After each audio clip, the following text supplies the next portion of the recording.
네, 5월 마지막 주 우리 하나님을 예배하도록 하십시다. 메모리얼 할러데이라서 많은 사람들이 여러 가지 일로 바쁘고 나름의 계획이 있겠지만 오늘도 우리는 우리 하나님을 먼저 예배하도록 하십시다. 제가 항상 예배 때마다 서두에 말씀드리듯이 우리의 예배는 삶을 정비하고 준비하는 시간입니다. 이 예배를 통해서 우리는 예수님을 주로 선포하는 것입니다. 예수님 이외에는 그 누구도 그 어떤 것도 우리의 주가 될 수 없음을 선포하는 시간입니다. 그렇기 때문에 예수를 주로 선포하고 예수님께 충성하고 예수님을 따르기로 작정하고, 그래서 예수님의 도우심을 받아서 인도와 지도를 받아서 세상을 본받지 않도록 작정하는 시간이 바로 이 예배의 시간이기도 합니다. 그리고 우리는 하나님을 예수 그리스도 안에서 예배합니다. 이 사실들을 기억하시면서 우리 하나님을 예배하십시다. 우리 다 같이 묵도하시겠습니다. 여호와 우리 주여, 주의 이름이 온 땅에 어찌 그리 아름다운지요. 주의 영광이 하늘을 덮었나이다. 주의 대적으로 말미암아 어린아이들과 젖먹이들의 입으로 권능을 세우시며 이는 원수들과 보복자들을 잠잠하게 하려 하심이니이다. 주의 손가락으로 만드신 주의 하늘과 주께서 베풀어 두신 달과 별들을 내가 보오니 사람이 무엇이기에 주께서 그를 생각하시며 인자가 무엇이기에 주께서 그를 돌보시나이까. 그를 하나님보다 조금 못하게 하시고 영화와 존귀로 관을 씌우셨나이다. 주의 손으로 만드신 것을 다스리게 하시고 만물을 그의 발 아래 두셨으니 곧 모든 소와 양과 들짐승이며 공중의 새와 바다의 물고기와 바닷길에 다니는 것이니이다. 여호와여, 여호와 우리 주여, 주의 이름이 온 땅에 어찌 그리 아름다운지요. 하나님 아버지, 오늘 우리의 예배를 받아 주시옵소서. 하나님, 오늘도 우리가 이 예배를 통해 예수 그리스도께서 우리의 주가 되시고 우리의 왕이 되심을 선언하는 그런 시간이 되게 하여 주시옵소서. 하나님, 오늘도 우리가 이 예배를 통해 세상을 본받지 않고 하나님께 순종하는 삶을 살기로 작정하는 그러한 예배 시간이 되기를 원합니다. 하나님, 우리가 생각과 말과 행동으로 그리고 행함으로써 행하지 않음으로써 하나님께 죄를 범했음을 또한 고백합니다. 지난 한 주일의 삶을 돌아보면, 그리고 지나온 우리의 삶을 돌아보면 우리는 온 마음으로 하나님을 사랑하지 않았습니다. 우리는 이웃을 우리 자신처럼 사랑하지 않았습니다. 우리가 이 시간 진심으로 회개하기를 원합니다. 하나님의 아들 예수 그리스도를 통해 우리에게 자비를 베풀어 주시고 우리를 용서하여 주시옵소서. 그래야 우리가 하나님의 뜻을 기뻐하고 하나님의 길을 걷게 하시고 이로써 하나님의 이름의 영광을 돌리는 삶을 살게 하시옵소서. 예수님의 이름으로 기도합니다. 아멘. 우리 사도신경으로 우리의 신앙을 고백하겠습니다. 여러분, 사도신경은 곧 복음이라고도 얘기할 수 있고 사도신경은 성경의 요약이라고도 할 수 있습니다. 물론 구약 성경 부분이 굉장히 짧게 요약되어 있긴 하지만 구약 성경의 요약이라고도 할 수 있습니다. 우리 사도신경으로 우리의 신앙을 고백하겠습니다. 나는 전능하신 아버지 하나님, 천지의 창조주를 믿습니다. 나는 그의 유일하신 아들 우리 주 예수 그리스도를 믿습니다. 그는 성령으로 잉태되어 동정녀 마리아에게서 나시고 본디오 빌라도 아래에서 고난을 받아 십자가에 못 박혀 죽으시고 장사된 지 사흘 만에 죽은 자 가운데서 다시 살아나셨으며 하늘에 오르시어 전능하신 아버지 하나님 우편에 앉아 계시다가 거기로부터 살아있는 자와 죽은 자를 심판하러 오십니다.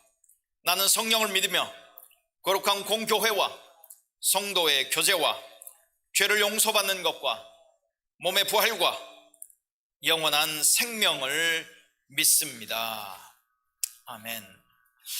오늘은 찬양팀이 이렇게 찬양 인도를 하지 못합니다. 찬양팀 멤버 중에 한 분이 out of state 여행을 하고 오셨는데 약간 그 감기 증상, 열 같은 것이 있어서 그렇다고 코로나에 감염된 건 아니지만 성도를 생각하고 예배를 생각해서 오늘 스스로 이렇게 자가격리하는 의미에서 예배에 참석하지 못하고 찬양 인도를 못하게 되었습니다. 오늘 찬양은 이전에 우리가 했던 동영상을 통해서 우리 함께 찬양하시는데요. 오늘 새 힘어들이 그리고 오늘 이곳에 계신 성령님입니다. 제가 찬양할 때마다 말씀을 드리지만 멜로디도 우리가 참 고맙게 또 감동적으로 우리가 듣고 불러야 하겠지만 가사를 생각하시면서 또 가사를 통해서 우리가 엘살바도르 대사가 개명하고 있습니다. 텍사스에서 아마 비행기 타면 1시간이면 갈 수 있는 남쪽으로 그 정도의 거리밖에 떨어지지 않은 것 같아요. 이곳에도 13개의 종족이 있고 미존도 종족으로 분류되는 종족은 1개가 있습니다.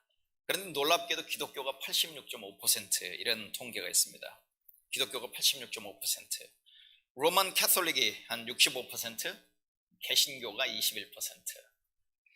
이제 나머지는 다른 교단에 소속된 그런 기독교일 텐데요. 기독교가 86.5%. 그런데 여러분 오늘 이제 열방을 위한 기도를 한번 보시길 바랍니다. 그리고 저희가 매주 열방을 위한 기도에 동참하면서 생각하셨던 것들을 다시 한번 생각해 보시면 기독교가 86.5%인데 왜 이런 기도 제목이 있을까?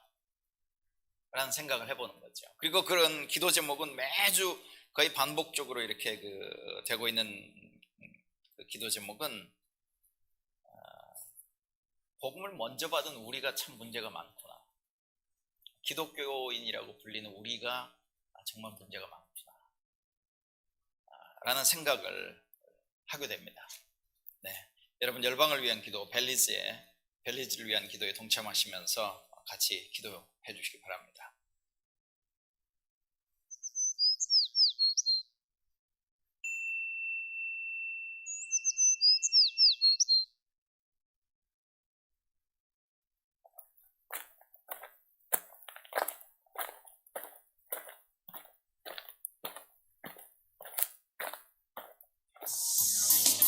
This I no secret when me talk about AIDS like his farmer me leaking. But this I no secret, true about AIDS man them face no. 하나님 아버지, 이 시간 벨리즈를 위하여 기도드립니다. 벨리즈인은 대부분 크리스찬이라고 공언하지만 사실상 이들 가운데는 혼합주의가 팽배합니다. 스페인어를 사용하는 이민자들은 자신들의 우상을 가지고 이 땅에 들어왔고 마야인은 이교도의 신앙 관습을, 가리푸나인은 흑마술을 가지고 들어와 이들에게는 문화적으로 적절하면서도 혼합주의를 배제하는 진정한 복음이 필요합니다. 복음주의자가 꾸준히 늘어나고는 있지만 교회의 만연한 율법주의로 진정한 영적 변화보다는 겉모습과 지식을 중시하는 모습이 이들에게 많이 나타나고 있습니다. 진정한 영적 각성과 변화를 주시고 목회자들이 영적 훈련과 멘토링의 역할을 잘 감당하게 하시옵소서. 이 땅에 더욱 분명하고 문화적으로 적절한 사역들이 진행되게 하시고 복음 전도가 미미한 가리푸나족, 마야족, 인도인, 중국인에게 주의 복음이 선포되게 하시옵소서. 중앙아메리카에서 가장 높은 에이즈 감염률을 보이는 이 나라에 신실한 차세대 지도자들을 세워주시고 이 땅의 젊은이들이 하나님 안에서 삶의 목적을 찾고 주의 은혜를 경험하는 예배자들로 세워지기를 기도합니다. 이 땅에 주의 은혜의 단비를 내려 주시옵소서. 예수 그리스도 이름으로 기도드립니다. 아멘. Know who you are, know who you sleep with truth. On them face none are right it me as who got AIDS. Them say shh, it's a secret. Box about AIDS like in farmer me leaking.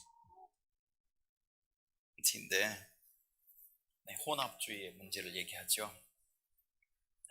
에이즈와 높은 범죄율, 도덕적인 타락의 문제를 얘기를 합니다. 참 우리가 문제인 것 같아요.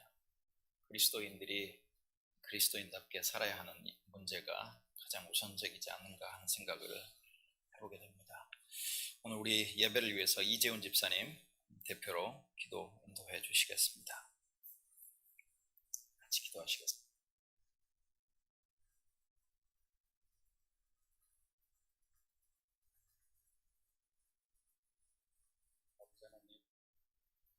아버지의 사랑으로 우리를 택하여 주시고 예수님 안에서 믿음으로 주님의 자녀 삼아주셔서 감사드립니다. 이 시간 하나님을 예배하는 시간이 되게 하여 주시옵소서. 하나님, 코비드로 인해 우리의 삶은 많은 부분을 잃어버렸고 평범하지 않은 삶을 산 지 벌써 1년이 넘었습니다.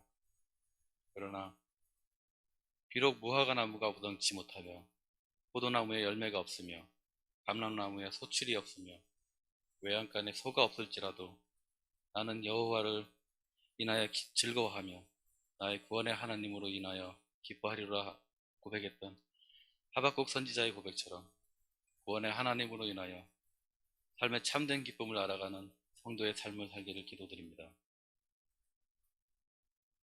부족하고 흠이 많은 우리들을 세상 가운데서 불러 모으시고 한 공동체를 이루게 하시고 그리스도의 몸으로 삼아주신 것에 감사드립니다. 성도들이 지체로서 역할을 잘 감당하게 하시고 선교교회가 더불어 함께 세워져가는 하나님의 교회가 될 수 있도록 인도하여 주시옵소서.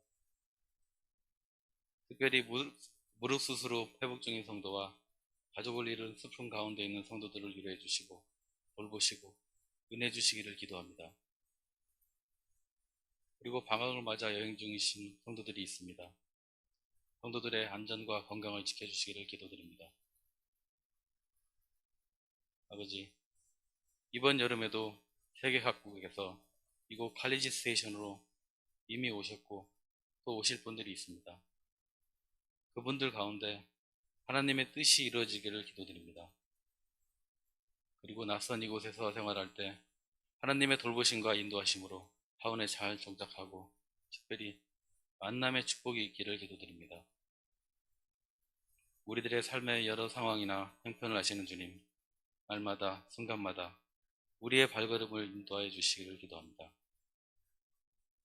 아버지, 오늘 선포되어지는 말씀이 우리의 마음밭에 잘 뿌리내리게 하시고 삶 속에서 기쁨과 감사와 위로와 회복을 경험하면서 하나님을 더욱더 알아가기를 기도합니다. 찬양과 영광과 경배받으시기에 합당하신 하나님, 이 시간 아버지를 예배하기 위해 모인 성도들의 예배를 기뻐 받아주시옵소서. 예수님의 이름으로 기도합니다. 아멘.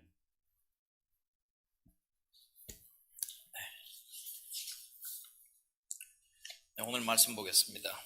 오늘 말씀 창세기 1장부터 3장 사이에 있는 말씀인데요. 여러분 이번 주에 성경 읽기와 관련된 열왕기하의 말씀도 읽어보시지만 창세기 1장부터 3장까지를 다시 한번 여러분 읽어보시면 좋겠습니다. 오늘 저는 창세기 1장 26절부터 29절 그리고 2장 15절부터 17절 그리고 3장 1절부터 7절까지의 말씀을 보겠습니다. 저는 쉬운 성경을 읽겠습니다. 창세기 1장 26절부터 29절입니다. 하나님께서 말씀하셨습니다. 우리가 우리의 모습과 형상대로 사람을 만들자. 그래서 바다의 물고기와 공중의 새와 온갖 가축과 들짐승과 땅 위에 기어다니는 모든 생물을 다스리게 하자. 그래서 하나님께서 하나님의 형상대로 사람을 창조하시되 남자와 여자를 만드셨습니다. 하나님께서 사람들에게 복을 주시며 말씀하셨습니다. 자녀를 많이 낳고 번성하여 땅을 채워라. 땅을 정복하여라. 바다의 물고기와 하늘의 새와 땅 위에 움직이는 모든 생물을 다스려라. 또 말씀하셨습니다. 내가 땅 위에 온갖 씨 맺는 식물과 씨가 든 열매 맺는 모든 나무를 너희에게 준다. 그러니 너희는 그것들을 너희의 양식으로 삼아라. 2장 15절부터 17절입니다. 여호와 하나님께서 만드신 사람을 데려다가 에덴 동산에 두시고 그 동산을 돌보고 지키게 하셨습니다. 여호와 하나님께서 그 사람에게 명령하셨습니다. 너는 동산에 있는 모든 나무 열매를 다 마음대로 먹어라. 그러나 선악을 알게 하는 나무의 열매만은 먹지 마라. 만약 그 나무의 열매를 먹으면 너는 반드시 죽을 것이다. 3장 1절부터 7절입니다. 여호와 하나님께서 만드신 들짐승 가운데 뱀이 가장 간사하고 교활했습니다. 어느 날 뱀이 여자에게 와서 말했습니다. 하나님이 정말로 동산 안에 어떤 나무의 열매도 먹지 말라고 하시더냐? 여자가 뱀에게 대답했습니다. 우리는 동산 안에 있는 나무의 열매를 먹을 수 있어. 하지만 하나님께서는 동산 한가운데 있는 나무의 열매는 먹지도 말고 만지지도 마라. 그렇지 않으면 너희가 죽을 것이다 라고 말씀하셨어. 그러자 뱀이 여자에게 말했습니다. 너희는 죽지 않아. 하나님은 너희가 그 나무 열매를 먹고 너희 눈이 밝아지면 선과 악을 알게 되어 너희가 하나님과 같이 될까 봐 그렇게 말씀하신 거야. 여자가 보니 그 나무의 열매는 먹음직스러웠으며 보기에도 아름다웠습니다. 게다가 그 열매는 사람을 지혜롭게 해줄 것처럼 보였습니다. 그래서 여자는 그 열매를 따서 먹고 그 열매를 옆에 있는 자기 남편에게도 주었으며 남자도 그것을 먹었습니다. 그러자 두 사람의 눈이 모두 밝아졌습니다. 그들은 자기들이 벌거벗고 있다는 것을 깨닫고 무화과 나무 잎을 엮어서 옷을 만들어 몸을 가렸습니다.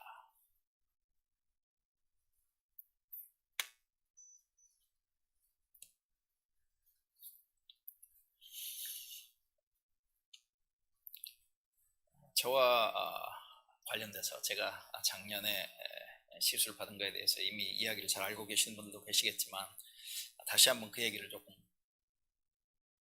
설교의 서론으로 이렇게 하려고 합니다. 지금으로부터는 약 2년 전이고요. 그때 이제 가슴에 통증을 느끼기 시작했죠. 잠시 고통스러운 순간이 있었지만 지나가면 다시 정상으로 돌아오는 것 같아서 그냥 참고 그렇게 그냥 지나갔습니다. 그러다가 가끔씩은 2, 3분 정도 통증이 너무 심한 적도 있었습니다. 막내 아이 결혼식을 앞두고 급하게 LA 지역에 있는 그리고 오랫동안 알고 있는 그리고 옛날 이 교회에서 같이 신앙생활을 했던 그 의사를 만나서 꽤 자세한 검사를 받았지만 그분의 진단명은 소위 말하는 목회자 병이었습니다. 목사님 목회로 오는 스트레스로 인해서 그런 겁니다. 그렇게 돌아왔습니다. 그리고 막내 결혼식에 참석을 했지만 거기서도 몇 번 이렇게 통증이 심하게 찾아온 적도 있었습니다. 그렇게 몇 달을 지내고 한국 방문 기회가 있어서 이제 한국에서 정밀 진단을 받게 됐죠. 의사를 만나서 내 증상에 대한 자세한 내용을 말하기도 전에 엑스레이실로 보내줬고 심장 초음파실로 보내줬고 그리고 심장 스트레스 테스트까지 하게 됐습니다. 그리고 나서 의사의 소견은 심장에는 별 문제가 없는 것 같아 보인다 였습니다. 그렇지만 미국에서 오셨고 아주 약간 의심스러운 부분이 있으니까 CT 촬영을 해보자고 제안을 했습니다.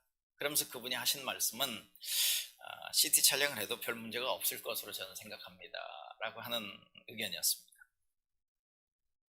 며칠 후에 CT 촬영을 하고 그 결과를 살펴본 결과 심장을 이렇게 감싸고 있는 관상동맥이 3개가 있더군요. 그 중에 오른쪽 곳이 약 50에서 70% 정도 막힌 것을 알게 됐습니다.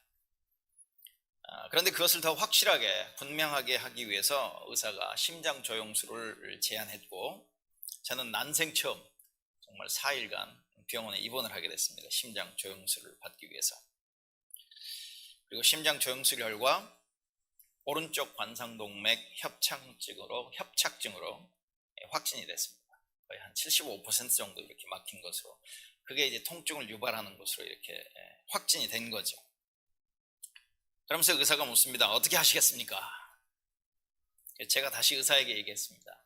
그럼 의사 선생님은 어떻게 하시겠습니까? 어떻게 하는 게 좋겠습니까? 저는 의사의 의견을 따르겠습니다 라고 얘기했더니 만약 한국에 계속 가신다면 몇 달을 더 두고 보겠지만 미국에 계시고 미국에 돌아가셔야 하니까 제가 시술을 하는 것보다는 미국에 돌아가는 대로 관상동맥에 스텐트를 임플란트 하십시오. 스텐트를 그 관상동맥에 끼우는 것을 제안을 했습니다. 그리고 미국으로 돌아왔죠. 그리고 아마 2주 정도 지난 것 같습니다. 2, 3주 정도 의사를 통해서 이머전시로 들어가서 병원을 입원하게 됐죠. 그게 1월 2일인가? 그렇습니다. 2020년 1월 20일. 그렇게 저는 2020년을 시작을 했고요. 그렇게 시술을 받고 이제는 통증으로 인해서 고통스러워하지 않는 그런 시간들을 이렇게 보내고 있습니다. 그래서 제가 그때 이후로 종종 그런 농담을 하잖아요. 저는 아이언맨입니다. 이쪽에 지금 특수 철인가요? 특수 그걸 이렇게 끼고 다니는 사람이라는 말씀을 드리는 거죠. 이제는 가슴 쪽에 그런 통증이 없이 이제 잘 지내고 있고, 바른 진단이 있었기 때문에 바른 치료가 가능했다는 말씀을 드릴 수 있습니다. 우리의 삶도 마찬가지입니다. 우리의 신앙생활도 마찬가지입니다. 도대체 우리에게 무엇이 잘못되었는지를 알아야 합니다. 그래야 바른 치료가 가능한 것이죠. 우리가 살고 있는 세상이 왜 이 모양인지 우리는 질문해야 합니다. 무엇이 어디서부터 근본적으로 잘못되었는지를 알아야 하죠. 우리는 왜 구원을 받아야 하는지 알아야 합니다. 구원이 무엇인지도 알아야 하죠. 그리고 어디로부터 구원을 받으라는 말인지, 정말 지옥으로부터 구원을 받아서 천국으로 가라는 말인지, 아니면 도대체 어디로부터, saved from, 어디로부터 구원을, 무엇으로부터, 누구로부터 구원을 받으라는 이야기인지를 우리는 질문해 보아야 한다고 하는 것이죠. 그리고 그 질문에 대한 우리의 진단과 처방, 그것은 성경을 통해서 얻어야 합니다. 그리스도인이라면, 저와 여러분이 그리스도인이라면 그 진단과 처방을 성경을 통해서 받아야만 합니다. 바로 그 사람들이 그리스도인인 것이죠. 여러분, 우리는 의식적으로든 무의식적으로든 자기 나름의 전제들을 가지고 살아갑니다. 그리고 자기가 가지고 있는 그 전제를 가지고 의식적이든 무의식적이든 우리에게 닥치는 질문에 답을 하면서 우리는 살아가고 있습니다. 그런데 우리가 삶을 살아가는 데 있어서 가장 기본적인 몇 가지 질문이 있다고도 보통 얘기하죠. 그건 그 질문에 대해서는 보통 철학자들이 얘기하기도 하고 사상가들이 얘기하기도 합니다만은 그들만의 질문이 아니고 우리에게도 해당되는 그런 질문들입니다. 예를 들면 이런 거죠. 우리는 어디에서 와서 어디에 살고 있는가? 우리는 누구인가? 도대체 우리가 살고 있는 이 세상은 무엇이 잘못되어 있는가? 그렇다면 해결책은 있는 것인가? 해결책은 있다면 과연 그 해결책은 무엇인가? 라고 하는 질문을 하게 되고요. 그리고 그 질문에 대한 무의식적으로 우리는 답을 하면서 살아가고 있다는 것이죠. 예를 들면 이 세상은 정말 잘못되었는데, 이 세상은 정말 불안한데, 그러면 여기서 내가 살아가야 할 해결책은 무엇이겠는가? 조금 더 많이 가지면, 조금 더 내가 재물을 많이 가지면, 조금 더 내가 많이 배우면 아마 이 세상 속에서 남들은 몰라도 나만큼은 안전하게, 나만큼은 의미 있게 살아갈 수 있을 거야. 뭐 그런 해결책을 가지고 우리는 살아간단 말이죠. 사실 철학자들만이 아니라, 사상가들만이 아니라 이 세상에서 뛰어난 어떤 리더 역할을 하는 사람들만이 이런 질문을 던지면서 사는 건 아닙니다. 사실 모든 사람이 이런 질문을 던지고 대답하면서 삽니다. 스스로 만들어낸 대답을 붙들고 그렇게 살아가든지, 아니면 우리가 살아가고 있는 주변 문화에서, 주변에서 우리에게 끊임없이 전해주는 그런 이야기의 근거에서 다양한 방식으로 답을 내리면서 거기에 대한 질문에 답을 하면서 살고 있든지, 우리는 어쨌든 그 질문을 받고 있고 그 질문에 답을 하고 있다고 하는 것이죠. 우리는 그것을 의식적으로 또는 무의식적으로 우리 주위에서 일어나고 있는 그 일상에서 일어나고 있는 그 모든 것들을 해석하고 바라보고 이해하고, 그리고 그것에 기초해서 우리는 행동하게 되는 것이죠. 그런데 그리스도인이라면 우리는 성경으로부터 그 모든 것들에 대한 진단과 처방을 받아야 한다고 하는 것이죠.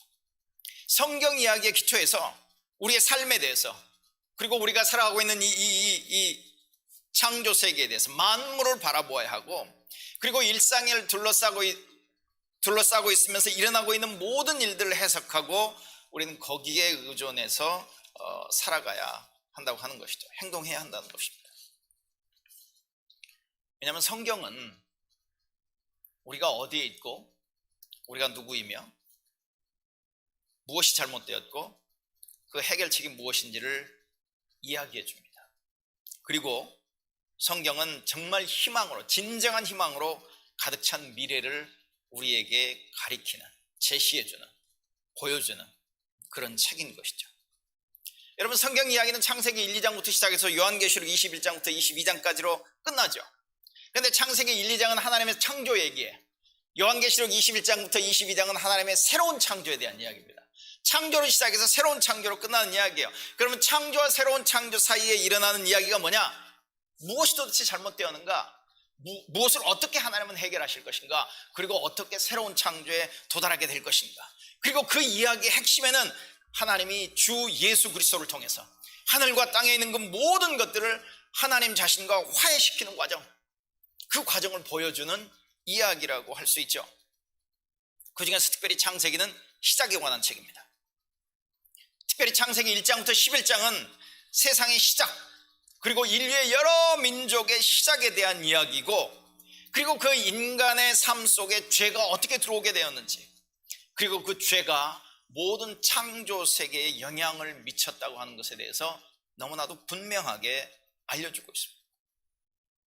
그 중에서도 특별히 오늘 우리가 살펴볼 창세기 1장부터 3장은 우리가 방금 나눴던 그 세 가지 질문에 대한 답을 해주고 있습니다. 그 세 가지 질문, 우리는 어디에 있는가? 우리는 누구인가? 왜 도대체 무엇이 잘못되었는가에 대한 답을 해준다고 하는 것이죠. 그리고 창세기 4장부터 11장까지는 그 세 번째 질문, 특별히 무엇이 잘못되었는가에 대한 조금 더 자세한 설명들을 해주고 있는 내용이 창세기 4장부터 11장까지의 내용입니다.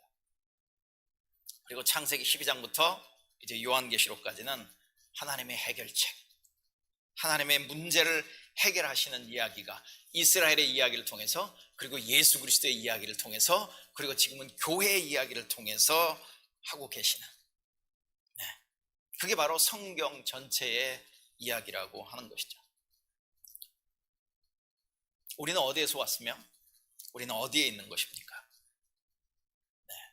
여기에 살다 보면 Where are you from? 뭐 그러죠. 그러면 뭐 여러 가지 질문에 따라 다르겠습니다만, 여기 계신 장로님 같은 경우는 I'm from New York 이렇게 얘기하겠죠. 그럼 또 묻습니다. Where are you originally from? 뭐 이렇게 묻습니다. I am from Korea. 뭐 이렇게 이제 얘기하는 그 질문까지 가는 경우들을 우리가 보잖아요. 우리는 어디에서 왔습니까? 그리고 어디에 있습니까? 우리는 하나님께서 태초에 창조하신 창조 세계 안에 살아가는 하나님의 피조물입니다. 우리는 하나님께서 왔습니다. 하나님이 창조하신 세계에 살고 있단 말씀입니다. 여러분, 창세기 1장과 2장을 읽을 때 수많은 질문들이 있습니다. 그리고 여러분들도 아마 그 수많은 질문들로 인해서 여전히 고민하고 계실지도 모르겠습니다. 그리고 그 질문에 어떤 그 여러분의 마음에 흡족한 어떤 대답을 듣지 못했기 때문에 여전히 창세기 1장과 2장의 의미를 그렇게 진지하게 생각하지 못한 분들이 계실지 모르겠습니다. 그런데 여러분, 창세기 1장과 2장을 읽을 때 우리가 가져야 할 태도는 도대체 그 창세기 1장과 2장이 우리에게 주는 그 단순한 메시지가 뭐냐, 하나님이 우리에게 주는 그 메시지가 뭐냐, 우리가 가지고 있는 수많은 질문에도 불구하고 그 질문에 답을 하기 위해서 창세기 1장과 2장이 있는 게 아니고 하나님이 우리에게 주시고자 하는 메시지가 있기 때문에 창세기 1장과 2장이 있다고 하는 것이죠. 우리는 그것을 놓쳐서는 안 됩니다.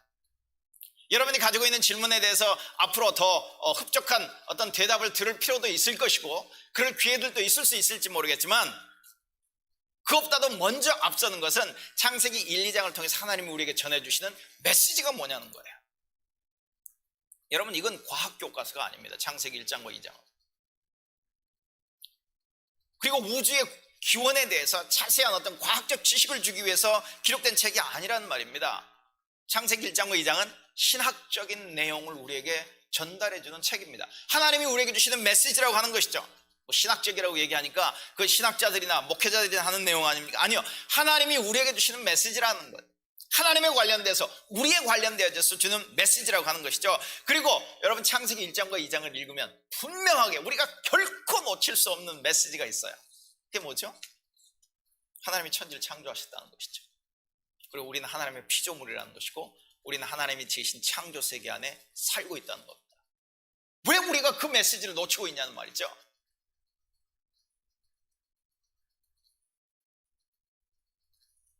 여러분, 우리가 삶을 살아가면서 우리가 마땅히 물어야 할 질문들, 도대체 우리의 삶을 둘러싸고 있는 이 너무나도 놀라운 이런 환경, 이 모든 것이 도대체 어디에서 비롯된 것이지? 누가 또는 혹은 무엇이 이것을 만들었지? 누가 혹은 무엇이 이것을 주관하고 다스리는 것이지? 내가 이 환경 속에서 최상의 결과를 얻으면서 살아가기 위해서는 도대체 나를 둘러싸고 있는 주위 환경과 하나님과 아니면 다른 사람과 아니면 피조 세계와 어떤 관계를 맺으며 살아야 하는지를 우리는 질문해야 한다고 하는 것이죠. 그리고 그 질문에 대한 답을 성경이 우리에게 주고 있다는 것입니다. 하나님께서 천지를 창조하셨어요. 하나님께서 천지와 그 안에 있는 모든 것을 창조하셨습니다. 하나님이 어떤 목적을 가지고 창조하셨고 우리가 그 안에 존재하고 우리는 그 하나님이 주신 목적을 가지고 하나님이 만드신 창조 세계 안에 살고 있다는 것입니다. 그게 창세기 1장과 2장이 우리에게 주는 메시지예요. 너무나도 분명한 메시지예요. 우리가 거부할 수 없는, 부인할 수 없는, 우리가 외면할 수 없는 너무나도 분명한 메시지라고 하는 것이죠. 여러분 생각해 보세요. 4,000년 전, 5,000년 전에 누군가 창세기 1장을 썼다면 지금 21세기의 관점에서 과학적인 지식을 동원해서 그것을 썼겠지만 21세기에서 썼으면 그 당시에는 그것과는 상관이 없는 메시지를 우리에게 전하고 있는 것이죠. 하나님이 어떻게 창조하셨느냐, 어떤 방법을 통해 창조하셨느냐, 얼마만에 긴 시간을 통해서 창조하셨느냐, 그건 하나님의 관심이 아니에요. 하나님의 관심은 하나님이 창조해 주시고 우리는 피조물이고 하나님이 목적을 가지고 그렇게 만드셨다는 것이죠. 우리를 그곳에 의도적으로 두셨다고 하는 것, 그것을 놓쳐서는 안 된다고 하는 것이죠. 창세기 1장 1절, 성경의 가장 첫 번째 책, 첫 번째 장, 그리고 첫 번째 구절이 이렇게 얘기하잖아요. 태초에 하나님이 천지를 창조하셨다. 이전에 저희 교회 성도였던 분, 여기서 공부 마치고 이제 오래전에 떠나신 분이 그런 얘기를 하더라고요. 그분은 이 창세기 1장 1절을 읽다가요, 더 이상 진도를 나가지 못하고 하나님을 만나고 하나님을 고백하고 예수 그리스도를 믿게 되는 그런 그 간증의 이야기를 한 적이 있습니다. 우리는 왜 그렇게 읽지 못할까요? 창세기 1장 1절, 태초에 하나님이 천지를 창조하셨다. 이건 어찌 보면 선언이고요, 하나님 우리에게 보여주는 계시의 사건. 우리는 하나님의 천지 창조의 순간에 우리는 그 자리에 있지 않았기 때문에 하나님께서 태초에 천지를 창조하셨습니다. 하나님께서 목적을 가지고 우주 역사를 시작하셨다는 말씀이죠. 그렇기 때문에 창조 세계는 하나님과 구별됩니다. 그렇지만 하나님을 전적으로 의존해야 하는 것이죠. 바로 하나님이 지으신 그 창조 세계에 우리가 살고 있는 것입니다. 여러분, 대통령이 특사를 보냈다고 생각해 보십시오. 아니면 어느 나라에 대사를 보냈다고 생각해 보십시오. 아까 우리가 봤던 벨리즈에 엘살바도르 대사가 그것을 겸임하고 있지만 여유가 있어서 벨리즈라고 하는 나라의 대사를 보냈다고 생각해 보십시다. 그럼 그 사람은 대한민국의 파송을 받아서 대통령이 보내서 어떤 목적을 가지고 그곳에 거주하기 시작하는 거죠. 그리고 보낸 목적에 따라서 자기에게 주어진 사명을 따라서 그곳에 살아야 할 겁니다. 자기의 부귀영화를 누리기 위해서 그는 대사의 역할을 할 수는 없는 것이죠. 우리는 하나님이 주신 창조 세계, 하나님께서 목적을 가지고 놓아두신 그 창조 세계 안에 우리는 살아가고 있는 하나님의 피조물이라고 하는 것이죠. 오늘 이 많은 내용들 다 살펴보지는 않겠습니다만 하나님이 이제 창조와 관련해서 이렇게 얘기를 하시죠. 보시기에 좋았더라. 보시기에 좋았더라.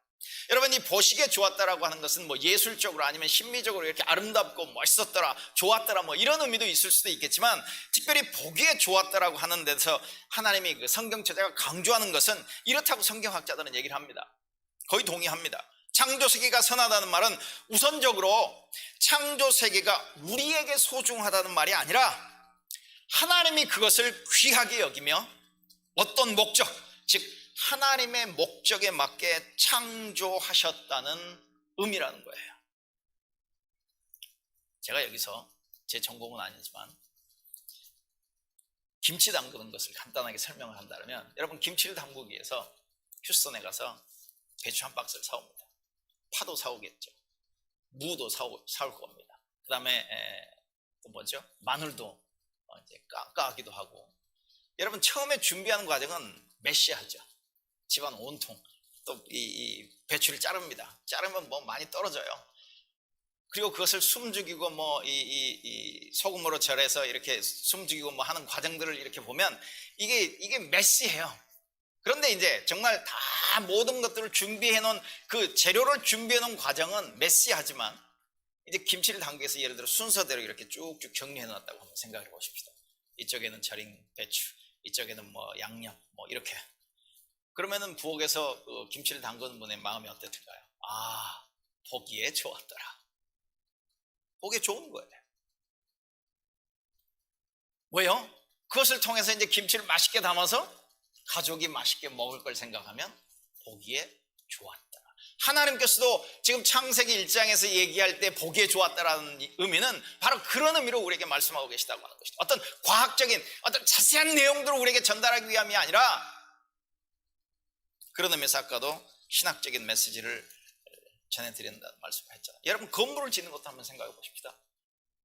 도면을 그리겠죠. 그리고 거기에 필요한 모든 것들을 한 곳에 다 갖다 놔뒀다고 한번 생각해 보십시다. 질서가 없어요. 무질서예요. 그래서 어떤 사람이 와가지고 건물을 짓는데 필요한 모든 것이 다 있는데 준비되어 있는데 어떤 사람이 와서 그것을 순서에 따라서 다 정리를 해놓는다고 생각해 보십시다. 그리고 시간이 지나면 하나씩 프레임이 쌓여가죠. 그리고 건물을 짓습니다. 건물을 다 지어놓으니까 보기에 좋았어요. 왜요? 자기가 의도한 목적대로 지었거든요. 이제 그렇게 사용하면 되는 거죠.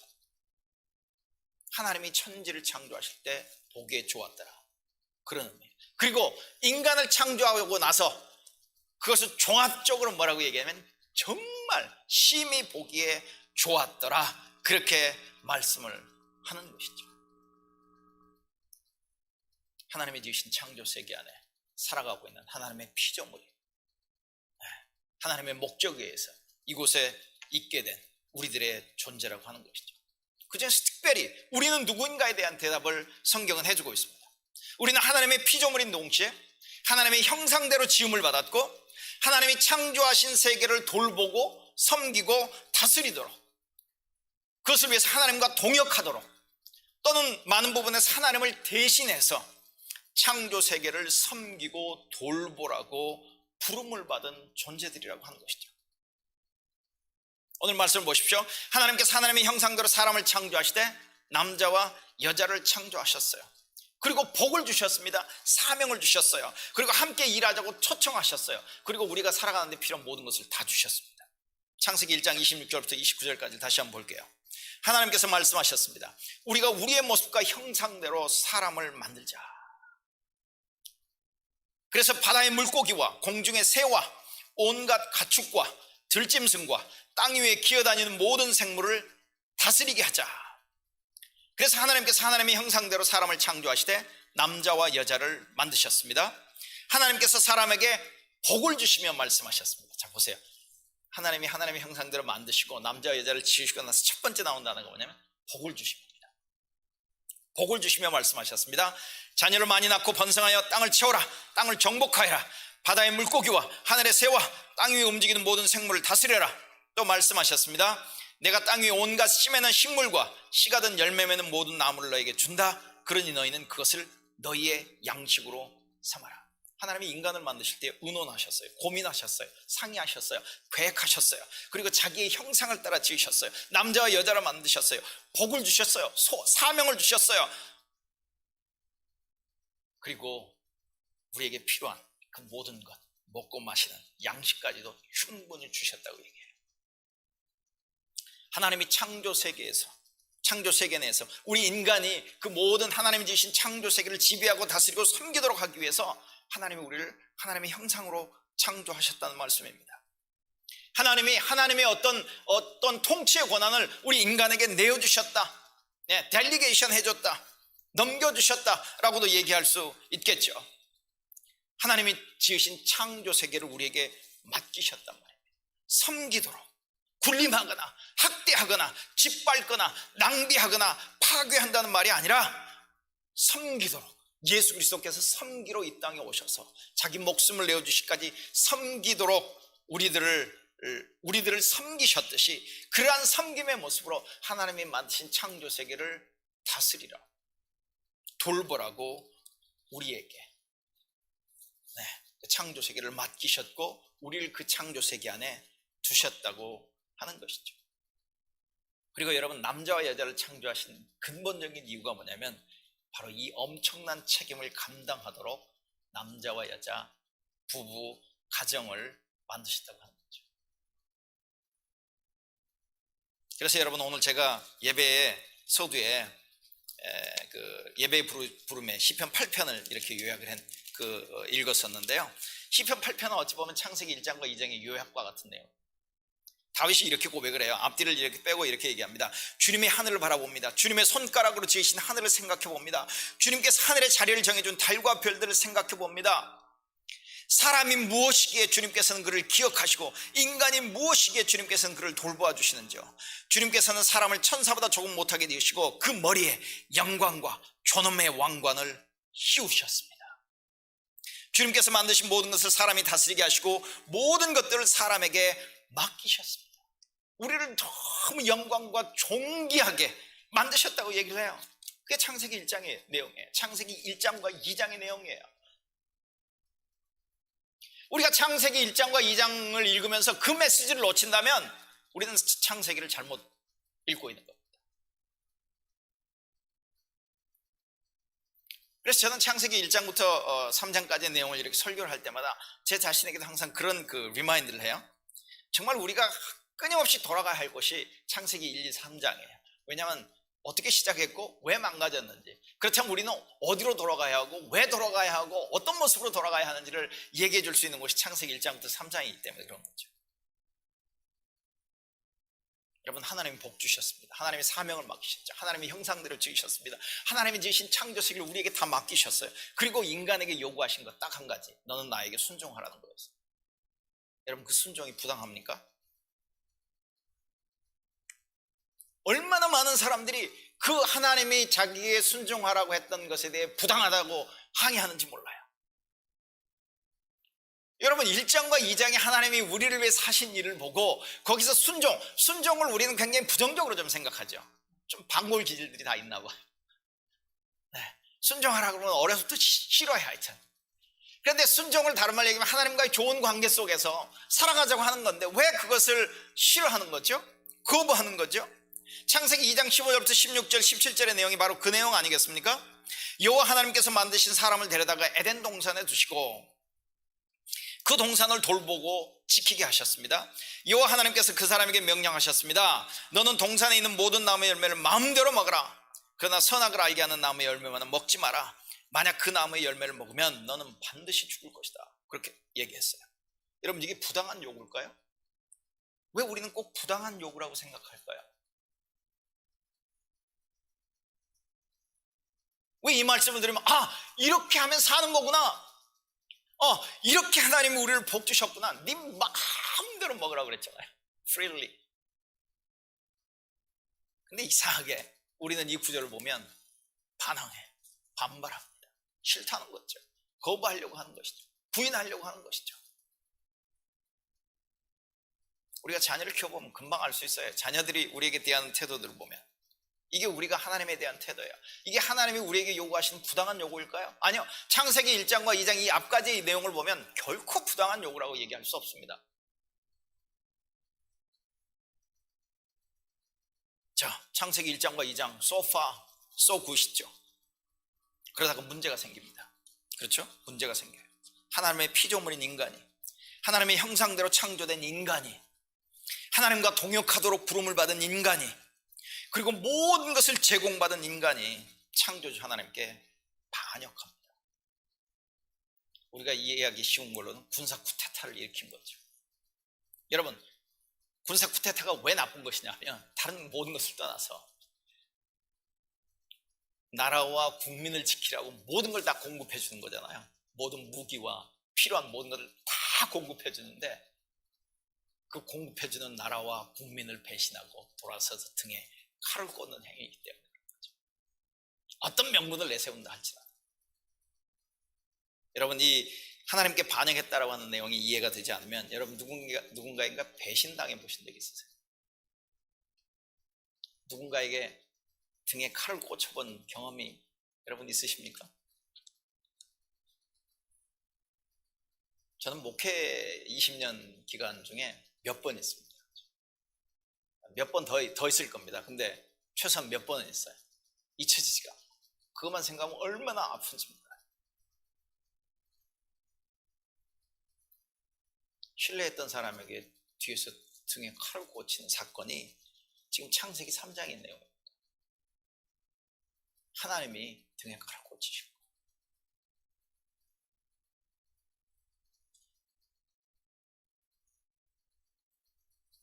그걸 다른 말로 표현하면 하나님께 순종하지 않았다 표현할 수 있죠.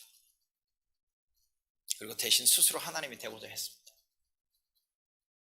군사 쿠데타의 의미를 생각하면 아마 이런 의미들이 쉽게 더 이해되어질 수 있을 겁니다. 그런데 쿠데타를 일으켰는데 반역했는데 그 반역이 쿠데타가 성공하지 못했어요. 오히려 그 쿠데타로 인해서 죄가 합법적으로 세상 안으로 들어오는 길을 열어놓았습니다. 그리고 세상에 들어온 죄가 모든 관계, 인간의 삶과 관련된 모든 영역에 오염시키기 시작한 것이죠. 창세기 3장은 도대체 우리가 살고 있는 세상이 도대체 무엇이 문제이지? 라고 하는 질문에 대한 답을 해주고 있는 것이죠. 이 세상이 이렇게 엉망진창이 되는 그 핵심에는, 그 중심에는 우리가 있다는 거예요. 하나님의 피조물인 인간이 있다고 하는 것이죠.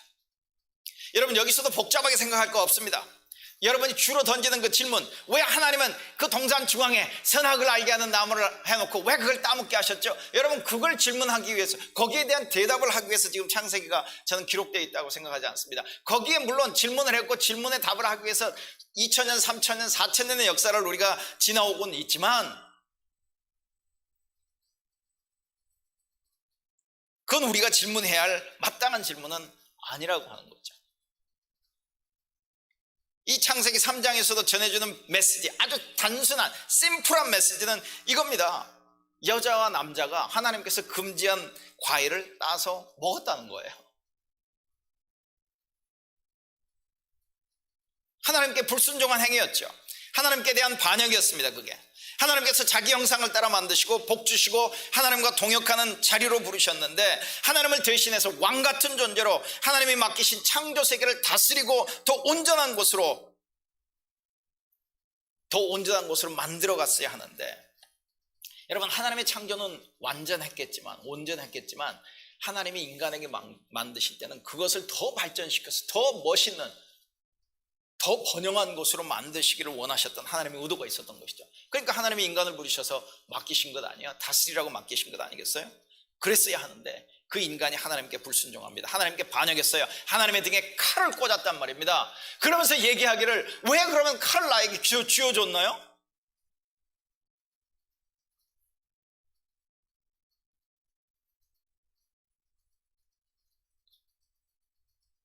결코 하나님이 될 수 없는 존재가 스스로 하나님이 되려고 했잖아요. 그 결과 하나님께서 말씀하신 대로 그들, 그리고 그 위에 모든 인간은 다 죽을 겁니다. 그런데 여기서 죽을 것이라고 얘기했을 때의 죽음은 그냥 우리의 단순한 육체적인 죽음만을 생각하면 안 됩니다.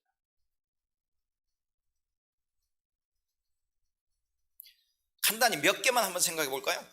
이 불순종, 하나님께 대한 반역으로 인해서 일어난 몇 가지 일만 간단하게 좀 살펴보도록 하겠습니다.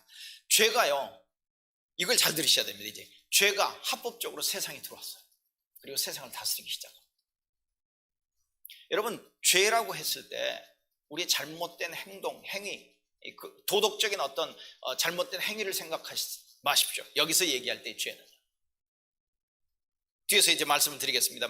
죄가 합법적으로 세상에 들어오기 시작했어요. 제 얘기일까요? 아니요. 사도 바울이 로마서에서 그렇게 얘기하잖아요.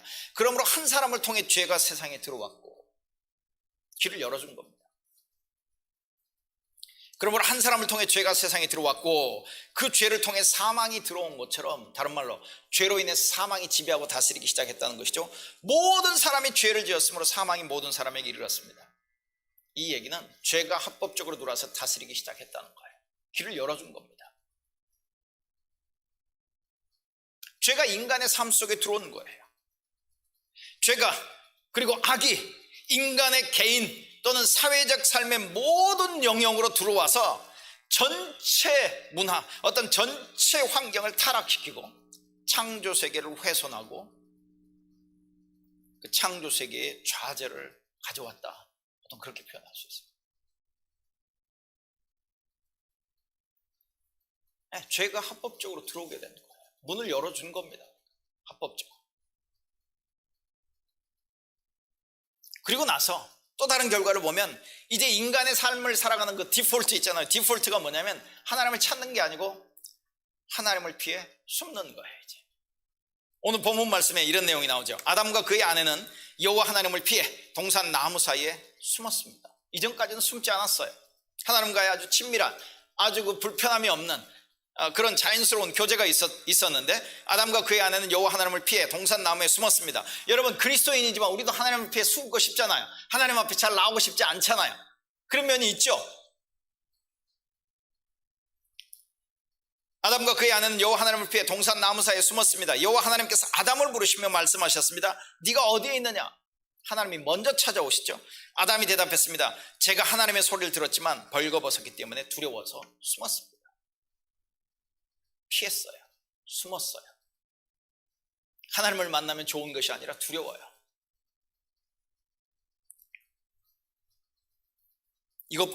이것뿐일까요? 불순종과 반역으로 일어난 일이요. 인간의 반역과 불순종으로 인해서 인간이 발을 디디고 살아가는 이 땅, 우리가 이 인간이 살아가고 있는 삶의 환경과 관련해서 모든 것들이 다 영향을 받았죠.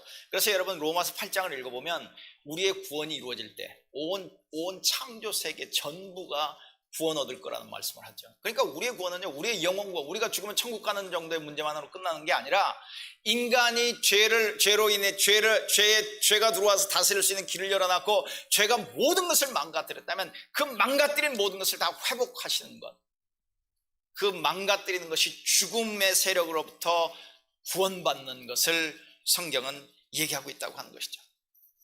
네? 제가 합법적으로 세상에 들어왔어요. 모든 인간, 삶의 모든 부분을 오염시켰습니다. 죄는 인간 삶의 모든 차원에 영향을 미친 거죠. 인간의 어떤 부분도 죄의 영향을 받지 않은 곳이 없다는 거예요.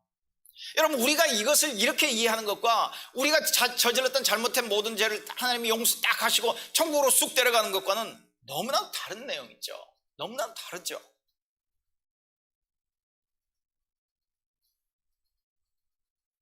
인간의 어떤 부분도 죄의 영향을 받지 않은 곳이 없어요. 그리고 죄는 심지어 땅, 온 창조세계, 온 피조세계까지 영향을 미치고요. 우리의 인간 사회와 문화 곳곳에도 죄가 스며들어서 얼마나 죄가 다스리는 것, 여러분 모르겠으면 9시 뉴스 한번 봐보세요. KBS 9시 뉴스든지 아니면 MBC 7시 50분 뉴스인지 하는 뉴스 한번 봐보세요.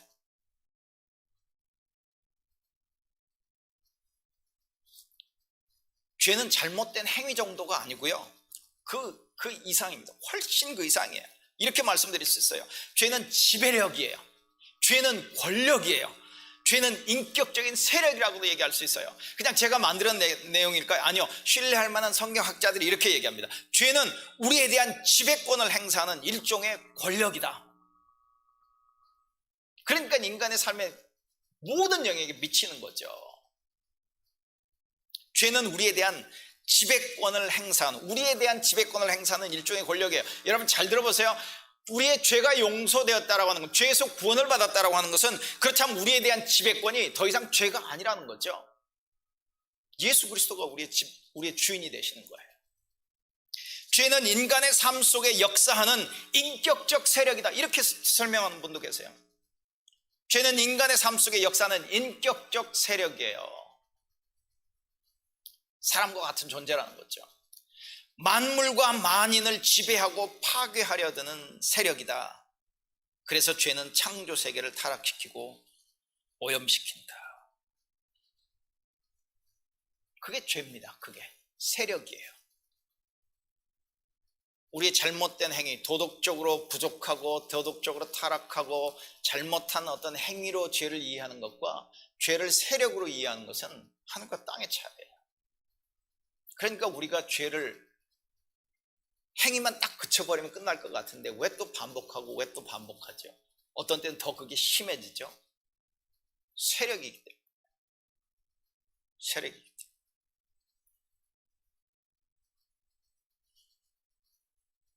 그래서 한 성경학자는 이렇게 얘기합니다. 단순히 인간의 모든 차원이 죄의 영향을 받고 모든 인간이 죄인이라는 사실을 넘어, 그것도 맞죠? 인간의 모든 차원이 죄의 영향을 받고 모든 인간이 죄인이라는 사실을 넘어서 우리가 수평적이고, 지금 살아가고 있는 우리 수평적인 관계를 얘기하죠. 우리가 수평적이고 역사적으로 또 시간을 흘러서 과거로부터 현재 미래를 흘러가는 그 역사적으로 맺는 사회 경제적 관계, 그러니까 우리가 삶을 살아가는 모든 관계를 얘기하는 것이죠. 사회 경제적 관계와 땅 자체와의 생태적 관계가 집단적 죄와 우상 숭배와 악한 세력의 악한 사탄의 세력과의 결탁으로 인해 전적으로 왜곡되고 일그러지고 말았다, 이렇게도 설명을 하고 있다는 것이죠. 자, 죄가 세력이라면 우리는 죄의 지배를 받는 노예였던 거죠. 하나님을 포기하니까, 하나님의 지배에서 벗어나니까 완전 자유를 얻어서 살아가는 게 아니라 또 다른, 그런데 정말 질 나쁜 존재에게 묶이게 된 거죠. 그래서 로마서를 보면, 사도 바울의 그 설교를 보면, 사도 바울의 내용을 보면 죄의 지배, 누가 우리의 주인인가 라고 하는 내용을 5장 6장에서 굉장히 강력하게 주장을 하고 있습니다. 그러면 죄의 지배를 받는 문제가 우리가 처한 가장 심각한 문제라면 이 문제 해결책은 우리에게서 나올 수 없는 거죠. 그 해결책은 외부에서 와야 합니다. 그리고 하나님이 그 해결책을 주셨죠. 바로 예수 그리스도, 하나님의 아들 예수 그리스도인 겁니다. 그렇기 때문에 우리가 얘기할 때 구원이라는 것은요, 죄의 지배에서 벗어나서 하나님의 다스림 아래로 다시 들어가는 거예요. 그런데 우리 스스로 들어갈 수 없으니까 예수 그리스도를 통해서 우리가 그렇게 건짐을 받아서 그 안으로 들어가는 거죠. 하나님이 다스린 나라, 하나님 나라에 들어간다. 하나님 나라를 한자로 말하면 천국, 그래 천국으로 들어간다. 그런 의미에서는 천국에 들어가는 얘기가 맞는 얘기예요. 그리고 구원은 인간에게만 적용되는 게 아니라 모든 창조 세계에 적용되는 내용입니다. 구원은 죄로 오염된 삶의 모든 부분이 회복되어지는 것이고, 하나님께 반역한 우리가 하나님과 다시 걷고 대화하고 교제하는 것이고,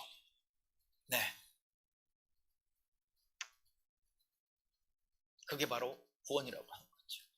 우리가 어떻게 살아야 하는지, 구원은 어떤 의미인지, 구원받은 자의 삶은 어떠해야 하는지를 우리가 알기 위해서는 먼저 창세기 1장부터 3장까지 하나님 우리에게 말씀하고 계신 말씀을 우리는 들어야 할 필요가 있다고 하는 것이죠. 우리는 하나님의 창조 세계 안에 살고 있습니다. 하나님의 피조물이고 하나님의 형상을 닮은 자이고, 그런데 하나님께 반역했고 하나님께 불순종했고, 그래서 구원받았다면 마땅히 순종은 디폴트죠. 마땅히 디폴트예요. 우리의 주인의 뜻을 따라 살아가야 하는 겁니다.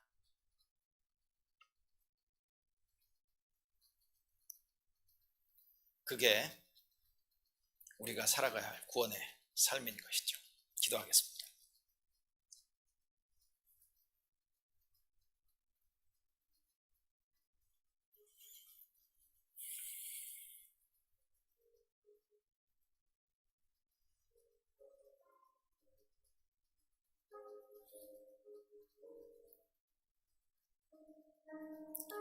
여러분은 어디에 살고 계십니까? 여러분은 누구입니까? 그런데 왜 우리가 살고 있는 세상은 이 모양이 이 꼴일까요? 그렇다면 우리는 그 해결책을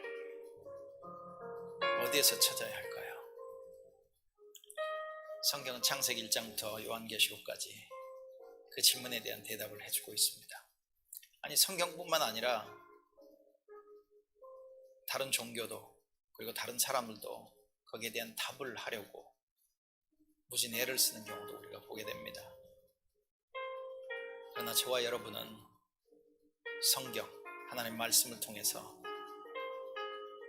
그 질문에 대한 대답을 받고 우리는 그렇게 살아가는 그런 존재들임을 여러분 기억하시기를 바랍니다. 이제는 우리 주 예수 그리스도의 은혜와 하나님 아버지의 사랑하심과 성령의 교제하심이 오늘도 예배한 우리 성도들 위해 그리고 이 교회 위에 지금부터 영원토록 함께 하시기를 예수 그리스도의 이름을 의지하여 이렇게 오늘 예배 마치도록 하겠습니다.